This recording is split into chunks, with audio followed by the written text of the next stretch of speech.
Hello students, welcome to TSN School Class 12 Mathematics Introduction and Examples of Exercise 13.2 Part 3 we are discussing example number 12. Start करते हैं. 3 coins are tossed simultaneously. Simultaneously means students एक साथ हम 3 coins को toss कर रहे हैं. Consider the event E क्या कहता है 3 हेड और 3 टेल्स. अब जब 3 कॉइन को टॉस कर रहे हैं तो सबसे पहले जो मेरी सैम्पल स्पेस होगी उसमें क्या क्या आएगा students, H H H. Then the more जो आउटकम्स हो सकते हैं वो क्या हो सकते हैं, H H T. My next outcome will be H H T. Then next H T H, T H H,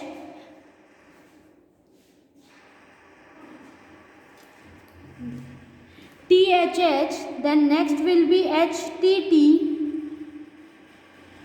THT, TTH and TTT. ये हमारी क्या हो जाएगी स्टूडेंट्स, पूरी सैम्पल स्पेस हो जाएगी. नाउ इसमें से जो ई इवेंट है वो क्या कहता है 3 हेड्स और 3 टेल्स यानी H H H.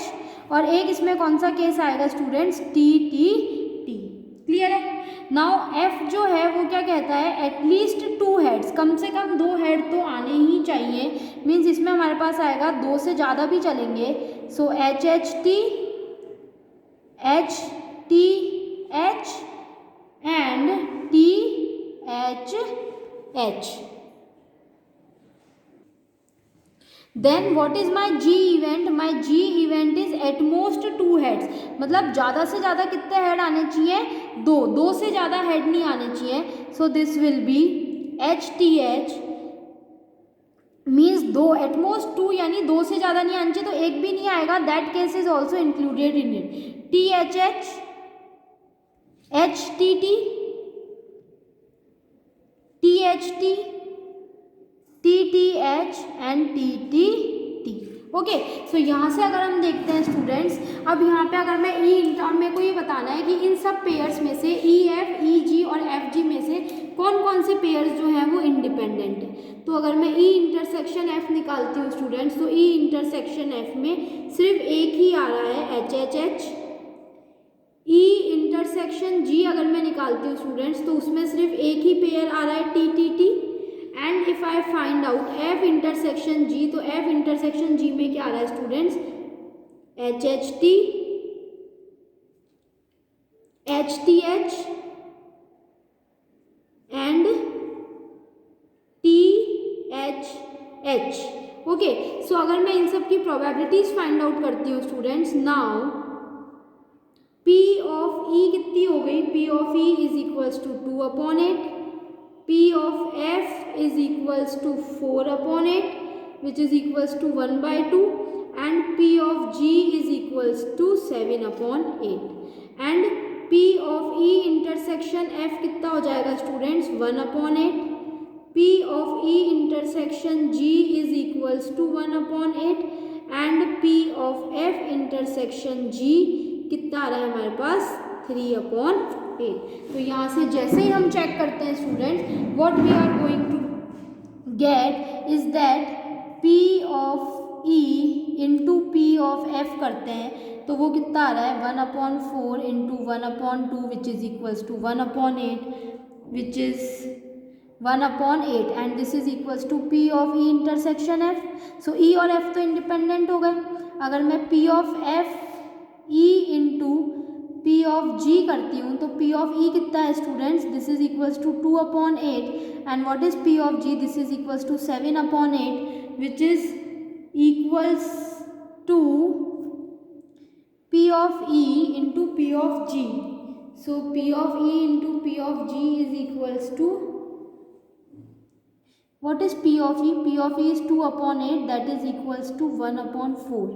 So it comes out to be 7/32 which is not equal to P of E intersection G. And similarly P of F into P of G अगर हम करते हैं तो P of F कितना है students, my P of F is equals to 1/2 into P of G is 7/8, which is equals to 7/16, and this is not also equal to P of F intersection G. So what we are getting from here, the events E and F are independent. So only events E and F are independent, यानी ना तो E and G independent events हैं, ना ही F and G independent events हैं. So example 12 में हमने students 3 events के लिए देखा कि हम उनको कैसे बताएंगे वो इंडिपेंडेंट है या फिर डिपेंडेंट है. इसी तरह से now let's see example number 13. Example number 13 कहता है कि prove that if E and F are independent events. तो सबसे पहले हमको यहाँ गिवन है that since E and F, E और एफ कैसे इवेंट्स है स्टूडेंट्स हमारे पास, इंडिपेंडेंट इवेंट्स है. तो since E and F are independent events, so P of E intersection F किसके इक्वल हो जाएगा students, this is equals to P of E and into P of F. तो हमको ये प्रूव करना है then so are the events E and F dash. तो हमको ये प्रूव करना है कि ई और एफ डैश भी कैसे इवेंट्स होंगे, इंडिपेंडेंट इवेंट्स होंगे. सो this is E, this is F. तो ये मेरा क्या हो जाएगा students, this is my E intersection F, और ये वाला जो हमको ये वाला जो सर्किल दिख रहा है स्टूडेंट्स, ये वाला जो सर्किल है my this complete circle will be, अगर मैं इसकी बात करती हूँ स्टूडेंट्स तो ये मेरा कौन सा इवेंट हो जाएगा, this is my event E dash intersection F. और अगर मैं इस वाले की बात करती हूँ students, so this will be my, ये एफ डैश है और एफ डैश का मैं किससे इंटरसेक्शन करा रही हूँ, ई से. तो this is E intersection F dash, और ये जो बाहर का पूरा एरिया है ये क्या हो जाएगा, E dash intersection F dash, because ये दोनों में क्या है, कॉमन है. Now from the Venn diagram it is clear that from Venn diagram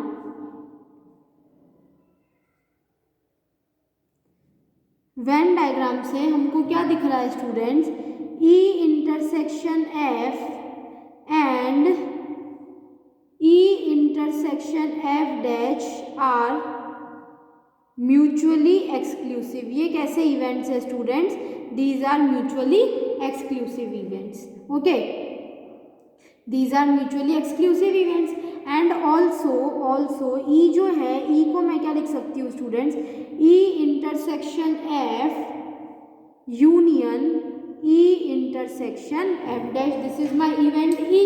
so therefore P of E अगर मैं लिखती हूँ तो what is my P of E, P of E is equals to P of E intersection F plus P of E intersection F dash.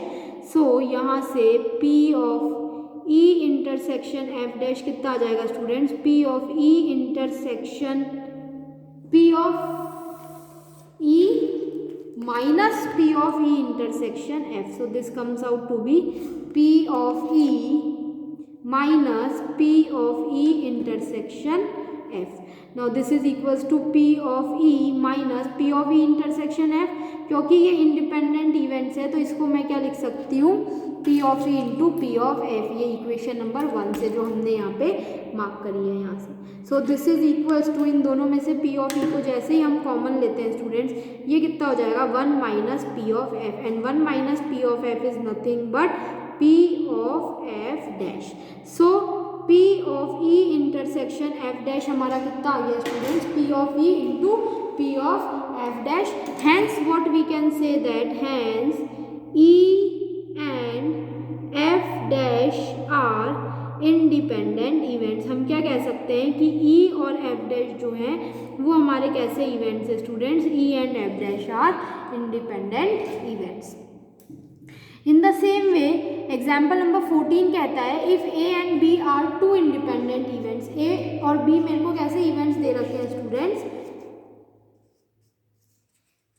That A and B are independent events. A and B are two independent events. It implies that P of A intersection B is equals to P of A into P of B. Then मेरे से पूछा है probability of occurrence of at least one of A and B. So probability of at least one of A and B में से at least एक की जो probability है, जिसको मैं क्या लिखूंगी, P of A union B. Now P of A union B किसके इक्वल हो जाएगा students? So this is equals to P of A plus P of B minus P of A intersection B. So this is equals to P of A plus P of B minus P of A into P of B. From equation number 1 से हमने ये लिख दिया. So यहाँ पे हम क्या कर सकते हैं स्टूडेंट, इन दोनों में से मैंने P of B कॉमन ले लिया, तो ये मेरे पास कितना बच गया, 1 minus P of A. So this is equals to P of A plus P of B and 1 minus P of A is P of A dash. Okay, now what is P of A? P of A को हम लिख सकते हैं students 1 minus P of A dash plus P of B into P of A dash. So this comes out to be P of B into, this is P of E minus P of this. तो इन दोनों में से students 1 minus P of A dash and this is P of A dash.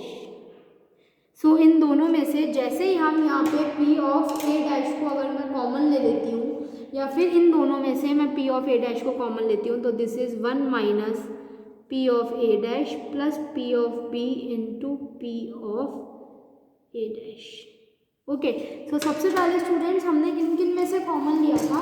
First of all I have taken out common from these two में से मैंने P of B common लिया था, और अब इन दोनों में से मैं क्या कॉमन ले रही हूँ students, P of A dash को मैं कॉमन ले रही हूँ. तो ये कितना बचेगा, minus minus plus plus minus minus P of B. Okay, so this is equals to 1 minus P of A dash into P of B dash. This is what we have to do the proof. So this completes your exercise 3.2 part 3 students. So start doing your exercise 13.2.